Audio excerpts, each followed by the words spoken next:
우리가 금요일 날 온유함에 대해서 함께 나눴어요. 우리가 싸우는 방법은 이 땅에 속한 어떤 것이 아닙니다. 굉장히 높은 차원의 영적 전쟁이 우리에게 필요합니다. 그렇죠? 예. 여러분, 성경은요, 땅을 차지하는 것. 예. 우리가 옛날에 그런 땅 따먹기, 이런 우리가 게임, 여러분 그런 거 생각나 보십니까? 근데 여러분들 영적 전쟁입니다. 예. 물러설 수 없는, 후퇴할 수 없는, 양보할 수 없는 전쟁이 우리 안에 있습니다. 근데 누가 땅을 차지하느냐? 온유한 자가 땅을 차지한다라고 성경은 말합니다. 그 온유함이 무엇이냐는 거예요. 온유함. 그냥 그저 따뜻하고 부드러운 어떤 심령의 상태. 여러분, 이 정도로 성경은 말하고 있지 않습니다. 헬라어로 프라우스. 이거는 무엇입니까? 여러분들 야생마가요, 여러분들 길들여지는 상태를 말합니다. 그러니까 통제가 되는 상태예요. 그냥 내 마음대로, 내 뜻대로, 내가 원하는 대로 살아가는 인생이 아닙니다. 더러운 것, 넘치는 악 내버리고요. 하나님의 말씀이 말 때 그 말씀이 나를 통제하시는 거예요. 할렐루야. 그럼 상황은요, 우리를 분노케 합니다. 환경은요, 우리로 하여금 원망케 합니다. 예. 그래서 불평과 시기와 질투와 나중에는요, 막 우리 안에 이 어쩔 수 없는 분노가 우리를 막 집어삼키려고 합니다. 근데 시편 37편은 우리에게 뭐라고 말합니까? 그 모든 분냄을, 시기를 내버리고 오히려 그 시간에 여호와를 간절하게 찾아라. 주님을 더 의지하여라. 불평하지 마라. 악인들의 팔은 이미 꺾여졌다. 할렐루야. 그들은 푸른 채소와 같이 속히 쇠잖아요 질 것이다. 그러니까 너희가 그들 때문에 원망하고 분노하고 너희 마음을 빼앗기지 말고 오히려 온유함으로 우리가 주님 앞에 잠잠히 머물며 주님의 통치와 주님의 다스리심을 인정하며 나아갈 때 땅을 차지하게 될 것이다. 여러분들, 이 높은 차원의 영적 전쟁이 여러분들의 삶에 있게 되기를 주의 이름으로 축복합니다. 아멘. 지금 우리는 마지막 때를 살아가고 있습니다. 이 마지막 때라고 하면 예수님의 초림부터 이미 마지막 때가 시작되었습니다. 이제 그 예수님의 다시 오심, 재림의 시간을 향하여 달려가고 있기 때문에 우리는 그 어느 때보다도 마지막 때 중에서도 마지막 말세 지마를 살아가고 있습니다. 그러므로 저와 여러분들은 이 말세 지마를 살아가고 있기 때문에 여러분, 전 세계 가운데 지금 하나님께서 어떻게 역사하고 계시는지를 분명하게 분별력 있게 볼 수 있는 눈이 있는 자들이 되어야 되겠습니다. 할렐루야. 근데 여러분들, 이런 어떤 세상에서 들려오는 소식을 가지고 분별하는 것은요, 어쩌면 세상 사람들도 합니다. 그러나 우리가 원하는 것은 무엇입니까? 하나님의 말씀을 소유함으로 말미암아 분명하게 선과 악을 분별하고 하나님으로부터 온 것과 하나님으로부터 오지 않은 것을 분별할 수 있는 은혜가 우리에게 필요한 줄 믿습니다. 여러분, 이거 굉장히 중요합니다. 여러분, 우리가 이 하나님의 말씀이 기준이 없고 하나님의 말씀이 우리 안에 없는 상태로 단순히 세상에서 들려오는 소식과 여러분들 내 지식으로 분별하고 판단하려고 하면요, 반드시 속게 되어져 있고 무너지게 되어 있습니다. 미혹되게 되어 있어요. 말씀이 필요합니다. 시편 119편 130절은 우리에게 이렇게 말합니다. 시작. 주의 말씀을 열면 빛이 비치오 우둔한 사람들을 깨닫게 하나이다. 아멘. 말씀을 열면 어떻게 돼요? 빛이 비치오. 우둔한 사람, 미련한 사람, 어리석은 사람이 어떻게 된대요? 깨달음을 준다는 거예요. 하나님의 말씀을 비치십니다. 할렐루야. 말씀과 빛을 동의어로 사용하고 있어요. 말씀을 열면 빛이 비친대요. 말씀을 열면 빛이 비친대요. 여러분, 우리는 어둠에 속한 자가 아니라 빛의 자녀들인 줄 믿습니다. 여러분, 어둠 가운데 살아가지만 이 세상이 지금 어둡지만 말씀을 열면 우리에게는 빛이 비친다는 거예요. 말씀과 빛. 빛이 비치어. 빛이 나와. 여러분들, 우둔한 사람들에게 깨달음을 준다는 거예요. 그러니까 여러분, 우리는 이 깨달음이 필요합니다. 이 깨달음을 성경은 지혜라고도 말하고요, 학함이라고도 말합니다. 하늘로부터 오는 분별력이요, 통찰력이요. 이거 우리에게 절대적인 필요입니다. 절대적인 필요예요. 그러므로 여러분, 꼭 여러분들의 삶의 영역에서 말씀을 가까이 하시길 주 여러분 축복합니다. 소리내어 선포하십시오. 할렐루야. 아멘. 말씀과 계속 시선을 맞추세요. 말씀과 시선을 맞춰야 됩니다. 다른 것에 여러분 시선을 빼앗기지 마세요. 말씀에 장악당하세요. 할렐루야. 말씀에 프라우스, 말씀에 지배를 당하세요. 우리 이 자아가 너무 강해서요, 뭔가 지배당한다 이런 표현 별로 싫어하죠.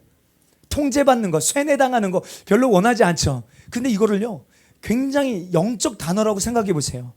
우리는요 내 자아는 파쇄되어지고 하나님께 우리는 통제받아야 돼요. 말씀에 쇠뇌 당해야 돼요. 할렐루야. 아멘 아멘. 여기는 지금 약간 영적 전쟁이 필요합니다 지금. 할렐루야. 예, 정말입니다. 여러분 세상 계속 우리를 여러분 세상의 것으로 하나님을 대적하는 영으로 우리를 막 쇠뇌시키려고 해요.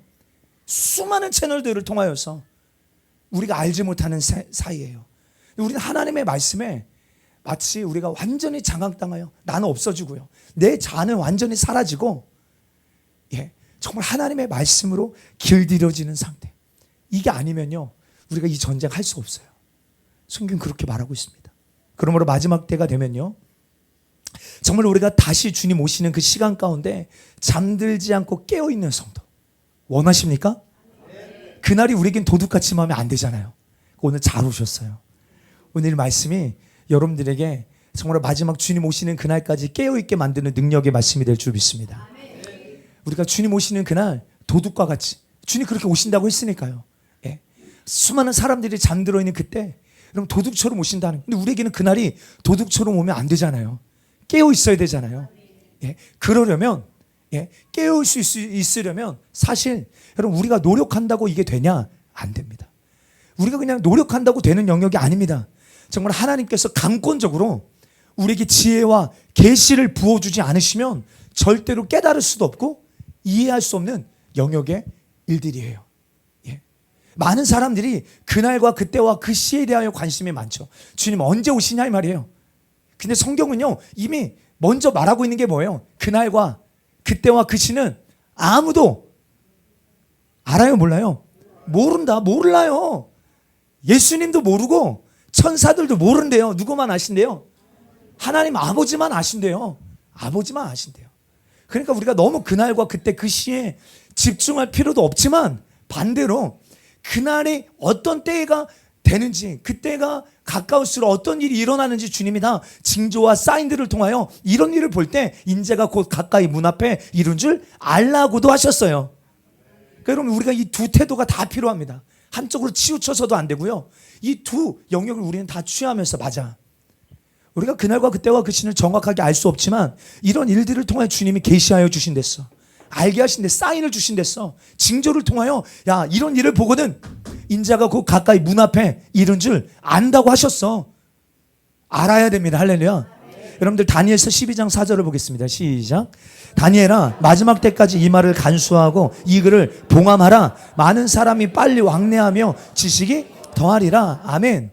또 12장 9절도 한번 읽어보겠습니다. 그가 이르되 다니엘아 갈지어다 이 말은 마지막 때까지 간수하고 봉함할 것임이니라.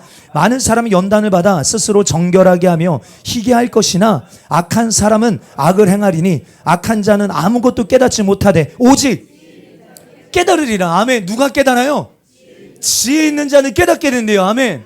여기서 뭐라고 말하냐면 이 글을 마지막 때까지 뭐하라? 봉함하라 라고 말합니다. 봉함하라. 다시 한번 띄워주세요. 말씀, 이 마지막 때까지 이 말을 간수하고 이 글을 봉함하라. 이 봉함하라 라는 단어가요. 히브리어 하탐이라는 단어예요. 하탐. 여러분 이것은요. 봉인하다, 인봉하다, 인을 찍다 이런 뜻입니다. 여러분 우리가 아는 것처럼 고대 시대에 왕이 예를 들어 편지를 쓰거나 메시지 조서를 내려보낼 때요. 여러분 그것을 돌돌 말아서 밀랍이나 총론 같은 것을 녹여서 거기에다가 자기 도장을 인을 딱 찍어서 그렇죠? 이것을 굳게 하여서 그 안에 기록된 내용이 내가 보낸 내용임을 증명하는 여러분들 증명으로 사용했습니다. 만약에 그 인봉된 총롱이 부러지면요 다시 붙일 수 있어요 없어요? 없습니다. 인장이 훼손되면 안 됩니다. 만약에 인봉된 촛농이 부러졌다면 누가 열어본 거겠죠. 그렇죠? 예. 그러니까 하탐이라는 단어는요 이런 의미예요. 한번 열면 다시 닫을 수 없는 구조로 되어 있다는 거예요. 그러니까 마지막 때까지 이게 인봉되어 있어야 돼요. 마지막 때 계시될 일이니까. 왜요? 이게 인봉되면 다시 닫을 수가 없다는 거예요. 이루어져야 될 일인 거예요. 하탐 마지막 때까지 이것을 잘 간수해라. 인봉해라. 예. 봉함하라. 한번 열려지면 다시 닫혀지지 않는 이 중요한 계시가 여기에 담겨 있다는 거예요. 근데 여러분 이 봉함하다라는 단어가 또 어디서 나오는지 아십니까? 어디서 나오죠? 계시록에서 나옵니다. 계시록. 여러분 마지막 때에 나타나는 그 하나님의 심판의 모습이요. 크게 7인과 7나팔과 7대접 재앙으로 여러분 계시록에 나와 있죠. 근데 7나팔, 7대접, 여러분들 이 모든 게요. 7인이 떼어질 때, 마지막 7인이 떼어질 때 나타나는 마지막 7인 안에 7나팔이 있고요. 그 안에 7대접이 있습니다. 여러분 이런 구조를 가지고 있어요. 다시 말해서 인이 떼어지면 이제 뭐예요? 다시 닫을 수 없는, 다시 취소할 수 없는 반드시 속히 되어질 일들이 이루어지게 된다는 거예요. 예. 그러니까 다니엘에게 이 말을 잘 간수하고 언제까지 봉함하라고 했냐면요. 마지막 때까지. 이 말은 다르게 표현한다면요. 마지막 때에 이 임봉된 말씀이 계시되어지고 풀어지게 된다는 거죠. 계시록 22장 10절입니다. 시작. 또 이 두루마리의 예언의 말씀을 임봉하지 말라. 때가 이제는 뭐 하래요? 임봉하지 말래요. 때가 가까웠기 때문이에요. 다니엘 때는요. 임봉해라. 마지막 때까지. 아직 이게 이루어질 때가 아닌 거죠. 근데 이제는 마지막 때가 됐기 때문에 이 두루마리의 예언에 임봉하지 말라고 하신 거예요. 마라. 때가 가까웠기 때문에. 그래서 지금 이 시대가요. 그렇게 해석이 안 되던 계시록의 말씀들이요. 풀어지는 때예요.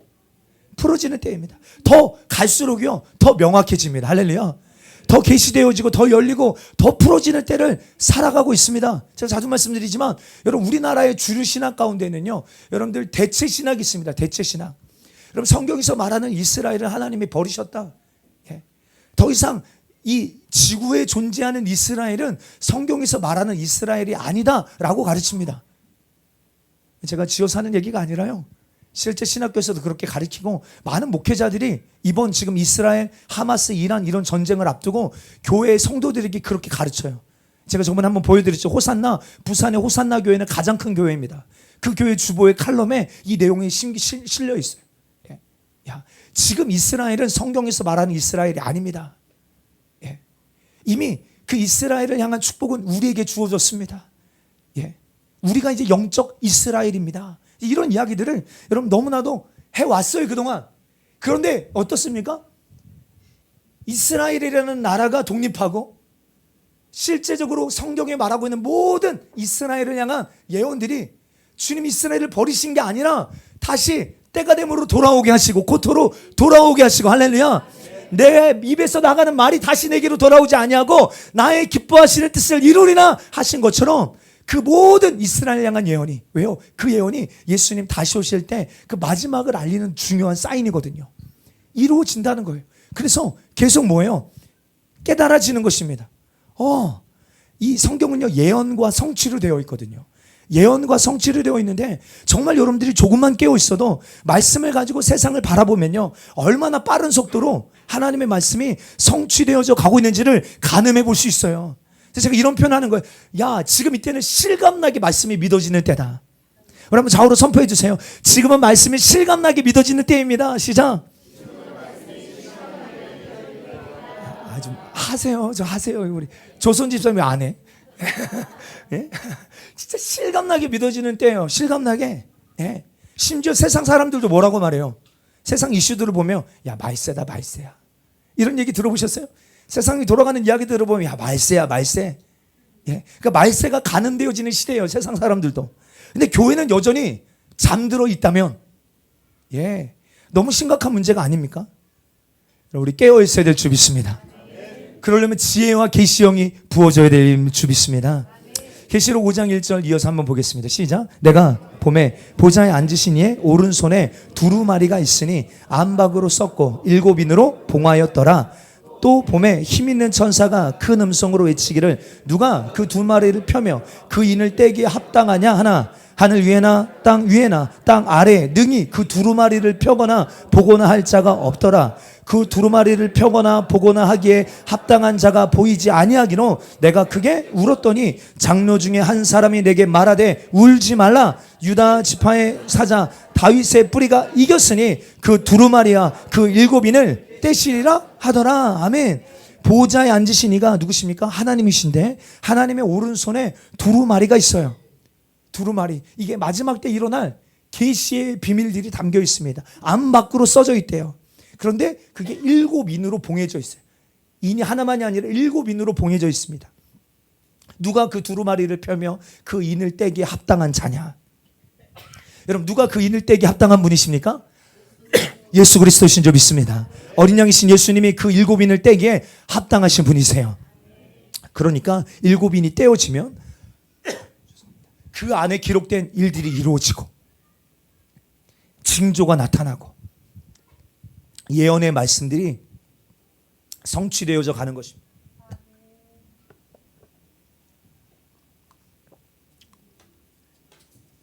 다르게 한다 보면 세상 모든 역사가, 특별히 마지막 때 일어나는 모든 역사가 예수 그리스도 안에서 이루어질 것입니다.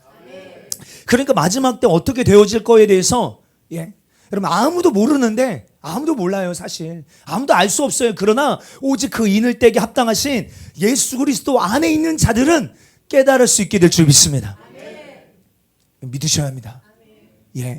창세기 나오는 에녹이요, 몇 년 살죠? 외우기 쉽습니다. 저희 교회 주소가 수영로 365예요. 이것도 마음에 들었어요. 사실 우리 교회 건물 계약할 때 365? 그 365일 동안 끊어지지 않는 예배와 기도를 드리라고 하시는 말씀인가? 이 컨펌 받았어요. 저만. 365, 에녹이요 365년을 삽니다. 그런데 성경을 보니까 하나님과 몇 년을 동행했대요? 300년이요. 그 앞에 65년은 주님과 동행했다 이런 말이 없어요. 그런데 누구를 낳고요? 무드셀라를 낳고 나서 주님과 300년을 동행했대요. 여러분들 한번 생각해 보세요. 우리가 하루도 그 주님의 임재를 충만하게 누리며 주님과 동행하는 게 쉽지가 않아. 익숙하지가 않아. 훈련되지 않아. 근데 에녹은요 300년 동안 주님과 동행했대요. 그러다 보니까 주님과 동행하니까, 여러분 아모스에 보면요 동행한다는 게 뭐예요? 두 사람의 뜻이 같지 않은데 어찌 동행하겠느냐라고 말해요. 뜻이 같지 않으면 동행할 수가 없는 거예요. 그러니까 에녹이요 철저하게 하나님의 뜻에 자기를 순복시키고 온유한 자니까 동행이 가능한 거예요. 풀하우스가 되니까, 말씀 앞에 길들여져 있는 상태, 주님의 뜻에 동의가 되니까 그 친밀함이 계속 에녹에게 풀어지는 거죠. 하나님의 비밀이 그에게 깨달아지고 하나님이 주시는 계시가 에녹에게 계속 쏟아지는 거예요. 믿으십니까? 주님을, 오늘 본문도 그렇게 이야기하고 있지만 에녹은요 주님을 경외하는 자고 주님과 친밀하게 동행하는 자였어요. 단순히 주님과 동행한 게 끝이 아닙니다. 주님과 동행하며 주님과 친밀함을 누리며 주님을 경외하는 자에게는요 하나님이 계시하여 주세요. 에녹이 어떤 계시를 받습니까? 에녹서라는 책을 보면요 많은, 에녹이 진짜 엄청난 계시를 받았구나 알 수 있지만 성경 안에서도 발견할 수 있어요. 우리 한번 볼까요? 유다서 1장 14절 15절 한번 읽어보겠습니다. 현대인 성경으로 읽어볼까요? 시작. 아담의 7대 손 에녹은 이렇게 예언하였습니다. 주님께서 수많은 성도들을 거느리고 오셔서 심판하실 때 경건치 않은 사람들이 제멋대로 행한 모든 불경스러운 행동과 경건치 않은 죄인들이 주님께 대하여 함부로 짓거린 말을 낱낱이 들추어내실 것이다. 아멘. 에녹이 어떤 계시를 깨닫습니까? 본 거죠. 에녹이 봤어요. 뭘 봅니까? 예수님의 재림의 시간을 봅니다. 에녹이 봤다니까요. 뭘 봅니까? 구체적인 내용이 뭐예요? 예수님께서 수많은 성도들을 거느리고 이 땅에 다시 오시는 것을 봐요. 할렐루야. 여러분들 창세기에, 여러분 에녹은 어디 사람이에요? 창세기요, 창세기. 태초에 하나님이 천지를 창조하셨을 때 가까운 그 시즌을 살았던 7대 손이라잖아요. 아담의 7대 손이었던 에녹이요 말세에 일어날 일을 봅니다. 오늘 이 포인트는 여기에 있어요. 얼마나 에녹이 주님과 가까웠길래, 친밀했길래, 얼마나 주님의 마음을 알았기에 마지막 날에 어떻게 될지를 하나님 그렇게 보여주세요. 특별히 어떤 모습을 보여주세요? 경건치 않은 사람들이 어떻게 살아요? 제멋대로. 우리 이번 주 금요일 날 여러분들 우리 기질이 뭐예요? 선악과를 따먹고 나서 우리 기질이 뭡니까? 자기 멋대로 사는 게 우리 기질이에요. 자기 소견에 오른 대로 사는 게 우리 기질입니다. 타락한 우리 기질이에요. 근데 주님 오셔서 뭐 하시냐면 제멋대로 육신이 원하는 대로 제 마음대로 행한 그 모든 불경스러운 행동과 또 모든 경건치 않은 죄인들이 주님께 대하여 함부로 짓거린 그 말에 대하여 주님이 낱낱이 들추어 심판하실 것이야. 행동만이 아니라 우리가 하는 그 모든 말들에 대하여도 주님 심판하신다는 거예요.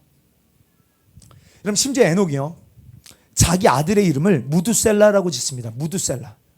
무두셀라의 이름의 뜻이 뭡니까? 그가 죽으면 심판이 온다.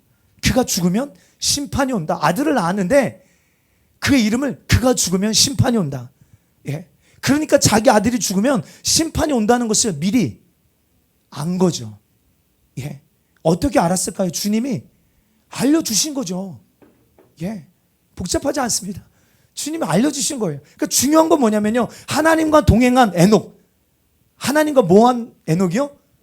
동행한 에녹은요, 친밀함을 누렸던 에녹 몇 년이요? 하루 이틀? 아니요. 300년 동안 주님과 동행했던 에녹은 곧 있을 심판에 대하여서도, 마지막 날에 있을 심판에 대하여서도 에녹은 하나님이 주시는 계시를 가지고 미리 알고 있었다는 거예요. 예. 에녹만 그랬을까요? 오늘 몇 인물을 찾아볼 거예요. 모세도 그랬어요. 모세. 여러분들 신명기 33장 1, 2절 함께 읽어보겠습니다. 시작. 하나님의 사람 모세가 죽기 전에 이스라엘 자손을 위하여 축복함이 이러하니라. 그가 일렀으되 여호와께서 시내 산으로 오시고 세일 산에서 일어나시고 바란산에서 비추시고 1만 성도 가운데 강림하셨고 그의 오른손에는 그들을 위해 번쩍이는 불이 있도다. 아멘. 모세가 죽기 전에 뭐라고 말하냐면 그가 1만 성도 가운데 강림하셨다. 수많은 성도와 함께 오셨다. 시내산에서도 주님이 임하신 것을 모세가 본 사람이지만요, 모세는 마지막 날에 수많은 성도들과 함께 주님 다시 오실 것도 본 사람이에요. 또 여러분들 모세는 뭐도 봅니까? 출애굽기 26장 30절 시작. 성막은 내가 이 산에서 너에게 보여준 규격대로 세워라. 여러분 성막은요, 여러분 모세가 아무렇게나 지은 게 아닙니다. 그냥 자기가 원하는 대로 지은 게 아니에요. 하나님께서 모세에게 산에서 보여준 규격대로 여러분들 그가 성막을 지은 것이죠. 그러니까 모세는요, 산에서 오리지널을 본 거예요. 하늘의 장막을 본 거죠. 믿으십니까? 아멘. 이 말은 뭐예요? 모세가 얼마나 주님과 친밀했냐 이 말이에요. 오늘 핵심은 여기 있는 거예요. 본 게 중요해요. 물론 본 것도 중요합니다. 근데 어떻게 볼 수 있었냐는 거예요. 누구에게 보여주셨냐는 거예요. 친밀한 자요. 주님이 당신의 그 당신과 친밀한 자, 주님을 경외하는 자에게 이 비밀을 보여주시고 계시다는 거예요. 그럼 다니엘, 모세만 그랬을까요? 그럼 지금 막 재미가 있으셔야 되는데. 네. 다윗도 그럽니다. 다윗. 시편 50편 1절부터 5절까지 우리 이 관점으로 자세히 한번 읽어볼까요? 시작. 전능하시니 여호와 하나님께서 말씀하사 해 돋는 데부터 지는 데까지 세상을 부르셨도다. 온전히 아름다운 시온에서 하나님이 빛을 비추셨도다. 우리 하나님이 오사 잠잠하지 아니하시니 그 앞에는 삼키는 불이 있고 그 사방에는 광풍이 불리로다. 하나님이 자기의 백성을 판결하시려고 위 하늘과 아래 땅에 선포하여 이르시되 나의 백성을 내 앞에 모으라. 그들은 제사로 나와 언약한 이들이니라 하시도다. 아멘. 그럼 다윗이 무엇을 본 것입니까? 마지막 날 예수님 재림하셔서 수많은 성도들을 자기 앞에 불러 모으시고 언약한 대로 살았는지 판결하시겠다는 거예요. 여러분 저는 이 모습이요, 계시록에 나오는 백보자 심판의 모습이라고 믿습니다. 예, 심판하시겠다는 거예요. 심판하시겠다. 근데 중요한 건 누구예요? 뭐예요? 다윗이 주님과 얼마나 친밀했길래 하나님이 이 비밀을 그에게 미리 보여주시고 알게 하셨냐는 거예요. 예. 여러분들 이 다윗이 자기의 때 성전을 짓습니까? 못 씁니까? 못 지어요. 그러나 다윗이 이미 모든 이 성전에 대한 설계도, 그 성전을 지을 수 있는 모든 예물을요, 다윗이 다 준비합니다. 그 설계도 그냥 다윗이 원하는 대로 성전의 설계도를 만들었을까요? 절대 그렇지 않습니다. 볼까요? 역대상 28장 11절 시작. 그리고서 다윗은 현관, 창고, 별관의 다락방, 골방, 지성소 그리고 뜰을 포함하여 성령께서 그에게 가르쳐 주신 성전의 모든 설계도를 그의 아들 솔로몬에게 주었다. 아멘. 다윗이 성전의 모든 설계도를 어떻게 준비했다고요? 네, 성령님께서 그에게 가르쳐 주셨대요. 다른 번역에 보면 하나님의 영으로 설계도를 받았대요. 개역개정으로는 영감으로 받은 모든 거래요. 예. 그러니까 주님이 보게 하시고 알게 하시고 깨닫게 해주신 거죠. 중요한 것은 성전을 그냥 만든 게 아니라 그 안에 있는 모든 걸 주님이 보게 하시고 가르쳐 주시고, 여러분 다윗의 장막 24시간 끊어지지 않는 그 예배 시스템, 다윗이 어떻게 이것을 그냥 할 수 있었을까요? 저는 이것이 다윗의 생각에서 나왔다고 생각하지 않아요. 하나님께서 하늘의 예배를 보게 하신 거예요. 다윗이요. 다윗이 여러분들 사울에게 피난 갈 때 어디에 피난 가죠? 라마나옅이요. 기억나세요? 라마나옅. 그 어떤 곳이에요? 사무엘 선지자가 있었던 곳이잖아요. 그것은 또 어떤 곳입니까? 하나님의 강력한 임재가 있던 곳이잖아요. 할렐루야. 악인들도 거기 오면 자빠져서 예언하고, 할렐루야. 예? 여러분들 다윗이 거기에서 피난처 삼아 양육하고 있었어요. 양육 받으며 피난처 삼고 있었어요. 저는 그 시간 가운데 하나님이 많은 것을 다윗에게 열어주셨다라고 믿어요. 물론 그 전에도 다윗은 얼마나 주님과 친밀한 자였는지 성경은 누누이 이야기하지만 그 모든 비밀과 전략과 하늘의 시스템을 하나님이 다윗에게 보여주신 거예요. 왜요? 다윗이 누구였길래요? 그만큼 주님을 경외하고 주님과 친밀한 자였기 때문이라는 거예요. 지금 여러분 오늘 말씀 핵심 뭔지 아세요? 여러분들 안에 주님과 친밀함을 누리는 게 얼마나 중요한지, 주님을 경외하는 신앙이 얼마나 중요한지를 여러분들이 꼭 알게 되시길 주의 이름으로 축복합니다. 여러분 이들만 그랬을까요? 아니요. 지금 다 시간이 없어서 나눌 수 없지만 수많은 선지자들이요 다 봅니다. 뭘 봐요? 하나님의 아들 예수님이 행하실 그 모든 구속사, 그리고 그분이 마지막 날에 오셔서 행하실 그 모든 일들을요 선지자들은 다 봅니다. 스가랴서를 보면요, 스가랴 14장 4절 5절 시작. 그날에 그의 발이 예루살렘 앞 곧 동쪽 감람산에 서실 것이요, 감람산은 그 한가운데 동서로 갈라져 매우 큰 골짜기가 되어서 산 절반은 북으로 절반은 남으로 옮기고 그 산 골짜기는 아셀까지 이를지라. 너희가 그 산 골짜기로 도망하되 유다 왕 우시야 때의 지진을 피하여 도망하던 것 같이 하리라. 나의 하나님 여호와께서 임하실 것이요 모든 거룩한 자들이 주와 함께하리라. 아멘. 여러분 스가랴가 뭘 봤어요? 그날에 그의 발 누구 발이에요? 예수님의 발이 예루살렘 앞 동쪽 앞에 있는 감람산에 서실 것을 봅니다. 여러분 예수님이 가실 때 감람산에서 들림 받으셨 승천하셨잖아요. 근데 내가 본 그대로 주님 다시 오신다고 했어요. 그런데 그 일이 이미 있기 전에 스가랴는 미리 봤어요. 뭘 봐요? 이 감람산에 예수님 다시 재림하실 것을 봤다 이 말이에요. 봤다. 그리고 다시 오실 때 모든 거룩한 자들이 주님과 함께하게 될 것도 미리 봅니다. 그럼 우리 지금요 주님과 함께하기를 원하시는데, 그날 함께하기를 원하신다면 거룩한 자가 되어야 될 줄 믿습니다. 할렐루야. 거룩한 자예요. 거룩한 자. 여기서 지금 번외 얘기 하나 잠깐만 드리겠습니다. 저희 공동체에요, 우리가 많은 어떤 이렇게 직분의 이름들이 있죠. 직분의 이름들. 목사도 있고 뭐 전도사, 장로, 안수집사, 권사, 집사, 다양한 이름들이 있지만 우리 공동체 안에 우리가 불려지길 원하는 이름이 있어요. 그것은 성도입니다. 여러분 사실요 조금 짚고 넘어가면요 항종직이라는 게 있어요. 항종직. 그게 뭡니까? 목사나 장로나 안수집사, 권사까지요 항상 있는 그런 직분이죠. 항상 있는 임시직이 아니에요. 근데 집사는 임시직입니다. 예, 집사가 무슨 뜻입니까? 디아코노스, 섬기는 자예요.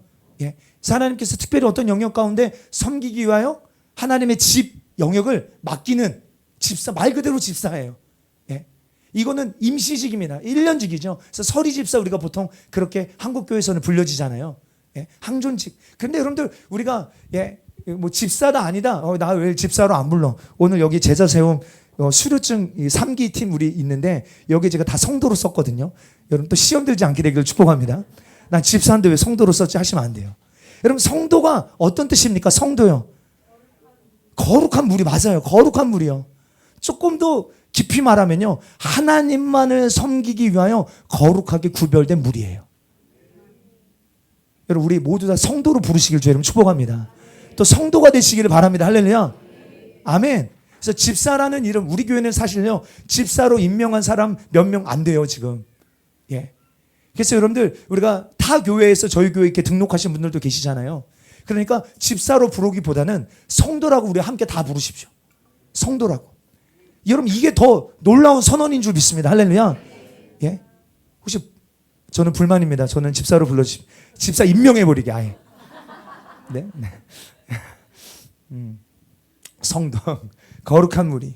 예. 왜 우리 주님 오실 날요, 그 감람산에 주님이 서실 때 어떤 일이 있대요? 예. 모든 거룩한 자들이 주님과 함께 하게 된대요. 그러니까 우리는 성도가 되어야 됩니다. 할렐루야. 집사가 아니라 성도요. 성도가 되어야 합니다. 성도. 이것을 미리 봤다 이 말이에요. 중요한 건 오늘 말씀에서 여러분 놓치지 말아야 될 것은요, 하나님과 친밀한 자들에게 나타나는 공통점이 뭐예요? 예수님의 강림하심과 세상 끝날 메시아가 이 땅에 오셔서 악인들을 심판하시고 의인들을 구원하시는 세상의 끝을 주님이 미리 보게 하셨다는 거예요. 보게 하셨다. 그리고 이들에게는요, 미리 본 자들은요, 뭐가 없냐면요, 죽음에 대한 두려움이 없어요. 미래에 대한 두려움이 없어요. 오히려 끝을 봤어요. 끝을 봤기 때문에요, 죽을 줄 알면서도 뭐예요? 담대하게 복음을 전해요. 할렐루야. 끝을 알았기 때문에 그래요. 끝을 봤기 때문에 그렇습니다. 육신의 죽음이 끝이 아니라 영원한 하나님의 나라가 있음을 본 거예요. 친밀한 자들은 본 겁니다. 악인은 심판되어지고 하나님 의인들은 구원하시는 그 공의로우신 예수님을 봤기 때문에 세상 권세자들을 두려워하지 않는 거예요. 사랑하는 성도요, 예수님 다시 오십니다. 할렐루야. 선포해 주세요. 예수님 다시 오십니다. 근데 여러분, 이 소식이 여러분들이 어떻게 들리십니까? 예수님 다시 오신다는 이 소식이 여러분들이 어떻게 들리세요? 예수님의 다시 오심이, 여러분, 우리가 무엇을 말하고 있는지를 정확하게 안다면 이 일은 두려워할 일이 아니에요. 예, 너무 설레고 기다려지고 소망과 기쁨이 넘치고, 얼굴이 그래야 될 텐데, 할렐루야. 예수님 다시 오신다는 게 막 소망과 기쁨으로 넘치고, 오히려 이제는 그날이 가까웠기 때문에 어떻게 해서든 주를 위하여 살다가 주를 위하여 죽을 수 있는 일이 있으면 내 삶을 주께 드리리라, 이런 기쁨이 넘치고. 왜요? 그 죽음 끝이 아니에요. 죽음 이후에 영원한 삶과 상급이 기다리고 있으니까요. 이런 공관복음은 뭐예요? 공통된 관점으로 쓰여진 복음서가 마태, 마가, 누가. 그런데 여러분들 그 새 복음서에서 여러분 공통적으로 기록하고 있는 사건이라면 굉장히 중요한 내용이지 않겠습니까? 그렇죠? 굉장히 중요한 내용. 그것이 무엇일까요? 예수님의 재림을 알리는 징조들에 대하여 이 공관복음은 다 함께 동일한 내용을 기록하고 있습니다. 마지막 때를 살아가는 저와 여러분들이 막연하게 믿는 자들이 되면 안 됩니다. 성령께서 지혜와 계시의 영을 주셔서 말씀을 바르게 분별하고 깨닫고, 그래서 어떻게 행해야 될지를 알고 여호와의 크고 두려운 날이라고 말하는 재림의 시간이 우리에게는 기쁨의 날이요, 소망으로 기다려지는 날이 되시기를 주님의 이름으로 축복합니다. 중요한 거는 누구에게 알게 하시는가? 예수님과 친밀한 자, 주님을 경외하는 자들에게 이 비밀을 알게 하신다는 거예요. 오늘 본문 한번 읽어볼까요? 시작. 여호와의 친밀함이 그를 경외하는 자들에게 있으며 그의 언약을 그들에게, 아멘. 여호와의 친밀함이 그를 경외하는 자들에게 있으며. 근데 여러분, 여기서 말하는 친밀함이라는 단어가 히브리어로 소드라는 단어입니다. 소드. 여러분, 이 소드라는 단어 안에는요, 비밀이라는 의미가 있어요. 비밀. 그럼 비밀로 다시 한번 해석해 보면 어떻게 되겠습니까? 여호와의 비밀이 그를 경외하는 자들에게 있으며 그의 언약을 그들에게 보이리라. 여호와의 비밀이 그를 경외하는 자들에게 있대요. 다시요.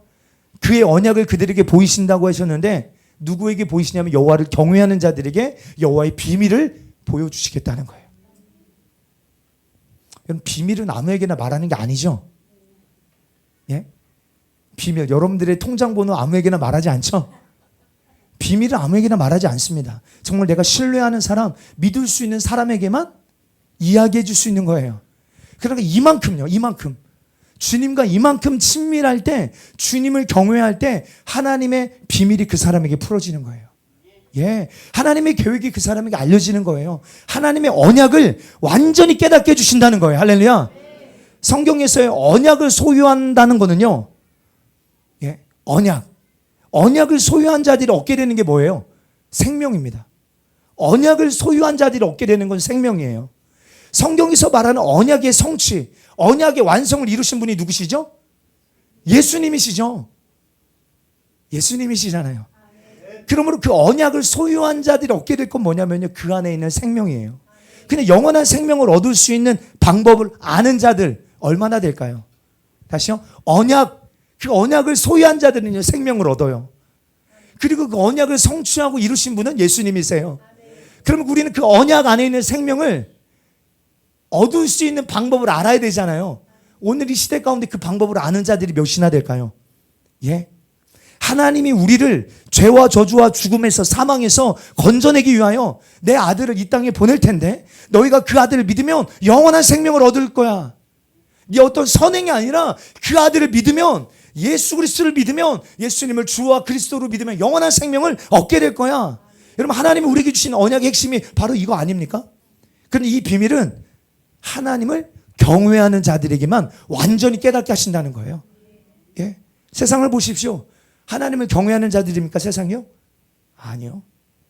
전 지금 우리 이 세상을 바라보면요, 진짜 하나님을 경외하는 자들이 몇이나 될까? 여러분, 국회의원들 가운데 절반 이상이 예수님을 믿는 사람들이래요. 저는 믿지 않아요. 다 정치인들이고 종교인들일 뿐입니다. 진짜 하나님을 경외하는 자들이 몇이나 될까요? 질문입니다. 우리 안에도 진짜 주님을 경외하는 자들이 몇이나 될까요? 예. 여러분, 경외하지 않는 자들은요, 이 사실을요, 믿지도 않고 알려고도 하지 않습니다. 알 수도 없습니다. 그러므로 지금까지 살펴본 것처럼 에녹이나 다니엘이나 모세나 다윗이나 수많은 선지자들이나 그들이 알게 된 비밀은요, 바로 이 예수 그리스도에 대한 계시였어요. 예수 그리스도. 아모스 3장 7절은 이렇게 말합니다. 시작. 주 여호와께서 자기의 비밀을 그 종 선지자들에게 보이지 아니하시고서는 결코 행하심이, 아멘. 주 여호와께서는 자기의 비밀을 그 종 선지자들에게 보여주지 아니하시고는 결코 행하신 일이 없대요. 그러니까 하나님의 종 선지자들은 날마다 주님께 나 듣고 보고 주님의 입의 역할을 감당하는 선지자들에게는 하나님의 비밀을 말씀하시고 행하신다는 거예요. 그럼 이거를 우리 깨달아야 합니다. 여호와를 경외하는 자들에게 주님이 그 비밀, 그 언약의 비밀을 알려주신다는 거예요. 여러분, 이 비밀이 아브라함에게도 풀어집니다. 창세기 22장 12절. 사자가 이르되 그 아이에게 내 손을 대지 말라. 그에게 아무 일도 하지 말라. 내가 내 아들 내 독자까지도 내가 아끼지 아니하였으니 내가 이제야 내가 하나님을 경외하는 줄 내가 알았다. 아브라함이 뭐 했다는 거예요? 하나님을 경외했대요. 그러니까 여러분들, 이 말은요, 이 꼴 하나님과 그가 얼마나 친밀했는지도 알 수 있습니다. 알 수 있어요. 예. 그랬더니 아브라함에게 하나님 뭐라고 말씀하시냐면 18장 17절. 여호와께서 이르시되 내가 하려는 것을 아브라함에게, 그러니까 숨긴다는 거예요, 안 숨긴다는 거예요?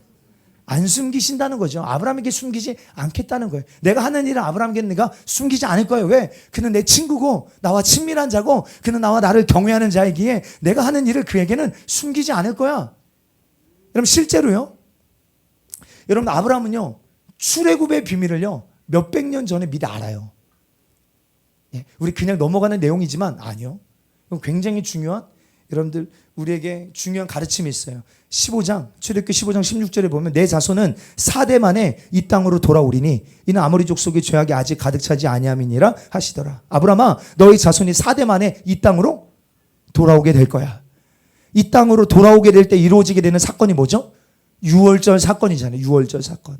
이 출애굽 사건은요, 예수님의 십자가 사건을 예표하는 너무너무 중요한 사건입니다. 예. 그러니까 출애굽 사건은요, 우연이 아닙니다. 그렇죠? 지금 이미 미리 알려주시잖아요. 그 일은 우연이 아니다. 철저하게 하나님의 계획 안에 이루어진 일이야. 근데 이 비밀을 아브라함은 미리 알았대요. 오늘 우리 승리하는 교회 성도들이요, 이 영적 원리를 우리 완전히 붙들게 되기를 축복합니다. 하나님께서는 당신을 경외하는 자들, 특별히 친밀히 주님과 동행하는 자들에게 당신의 비밀을 보이지 않고서는 결코 행하지 않으신다는 거예요.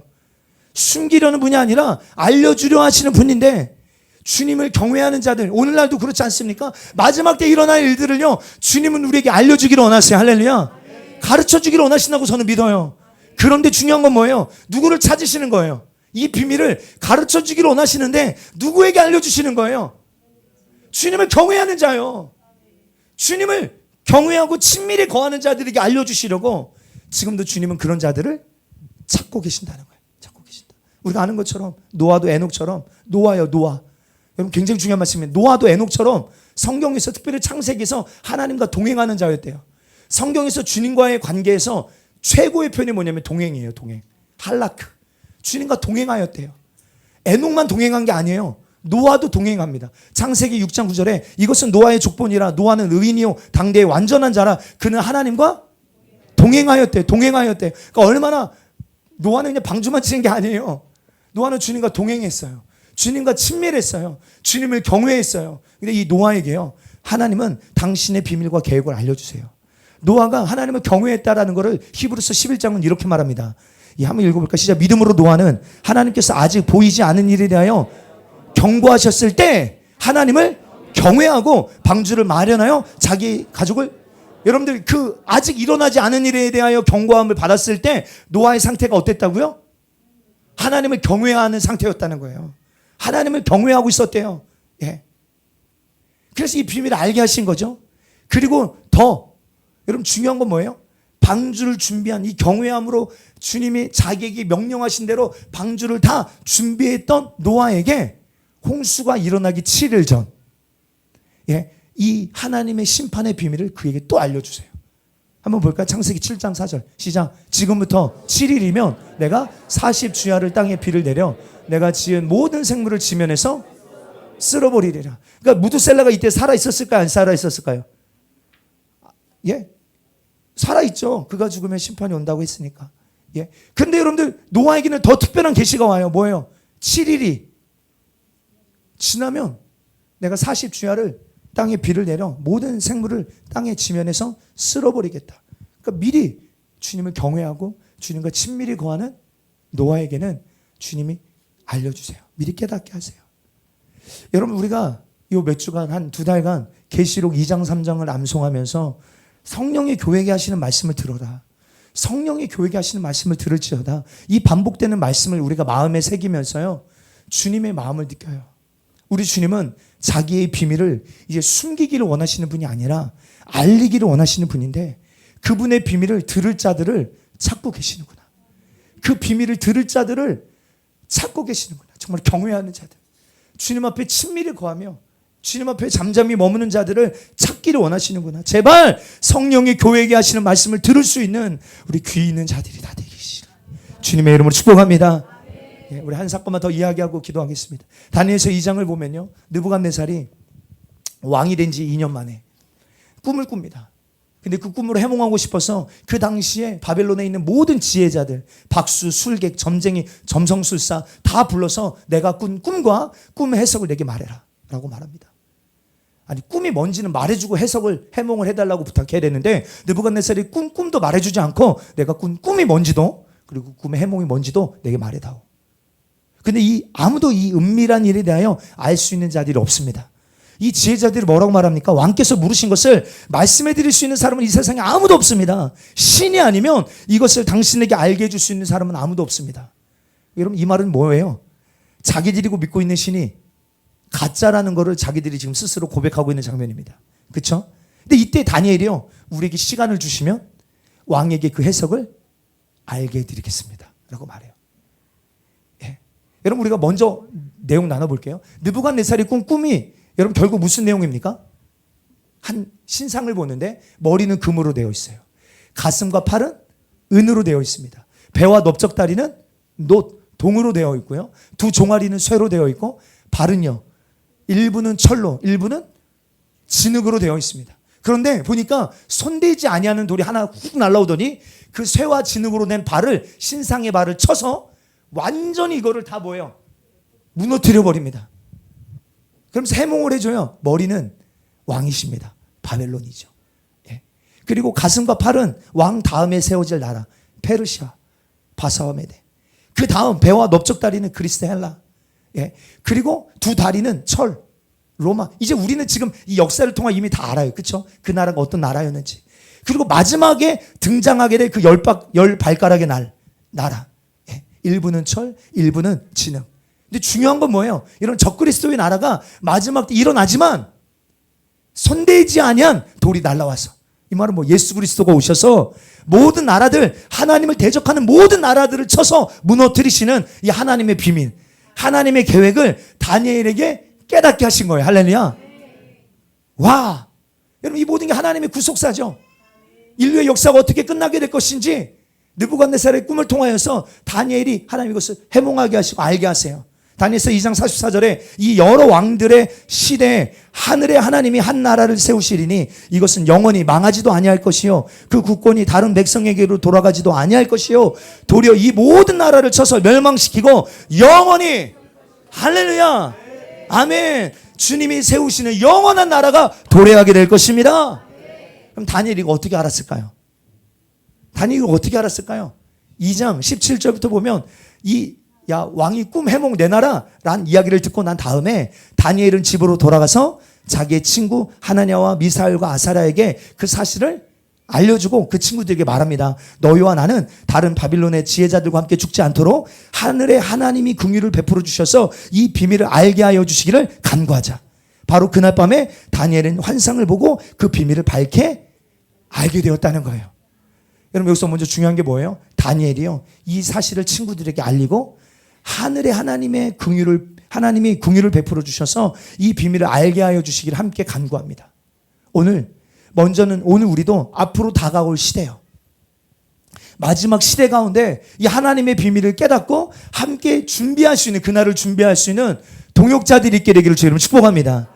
여러분, 함께 하나님의 마음을 알고자, 함께 하나님의 계획을 알고자 부르짖으며 함께 할 수 있는 공동체가 있게 되기를 축복합니다. 여러분, 이것이 우리 승리하는 교회 공동체일 줄 믿습니다. 여기서 말하는 비밀은요, 비밀이라는 단어가 아람어로 라즈라는 단어인데 이 단어만 이 2장에서 8번이나 나옵니다. 예.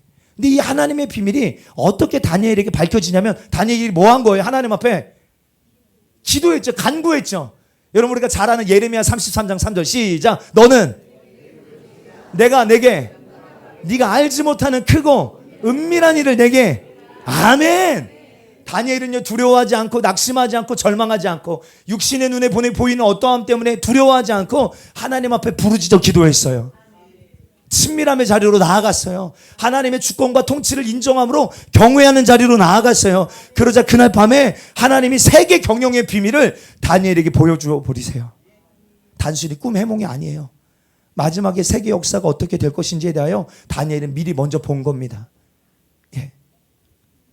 그래서 2장 45절에 다니엘이 이렇게 말합니다.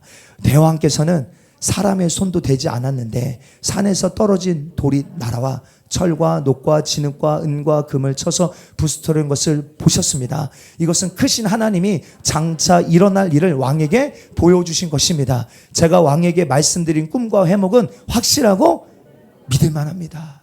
아멘. 여러분, 이 세상에 어떤 지혜자도요, 이 세상에 어떤 지식인도, 어떤 과학자도, 어떤 CEO도, 어떤 재벌도, 그 어떤 교수도, 어떤 박사도 이 세상의 종말을 알 수 없습니다. 왜요? 이것은 오직 그 인을 떼기에 합당하신 예수 그리스도, 그리고 그 예수 그리스도 안에 있는 자들, 그분을 경외하고 그 예수님과 친밀하게 동행하는 자들에게 깨닫게 하시는 비밀이기 때문입니다. 여러분, 우리 소유해야 되겠습니까? 안 해야 되겠습니까? 소유한 자는 그날이 도둑처럼 임하겠습니까? 깨어서 준비하겠습니까? 아멘. 이제는요, 우리 이것이 더 이상 비밀이 아닙니다. 맞습니까? 아멘. 다 알려진 내용들이에요, 이제. 그런데 귀 없는 자처럼 많은 사람은 믿지 않습니다. 믿으려고도 하지 않습니다. 왜요? 하나님을 경외하지 않기 때문에 그래요. 경외하지 않는 자들은 정말로 들어도 듣지 못하는구나. 이거 많이 깨달아, 이 시대. 진짜 하나님을 경외하지 않는 자들은 하나님 듣게 하시고 보게 하셔도 듣지를 못하는구나. 여러분, 느부갓네살에게 이 비밀을 다니엘을 통하여 알려줘도 2장에 그 꿈을 꿨잖아요. 3장에 가서 뭐 하죠?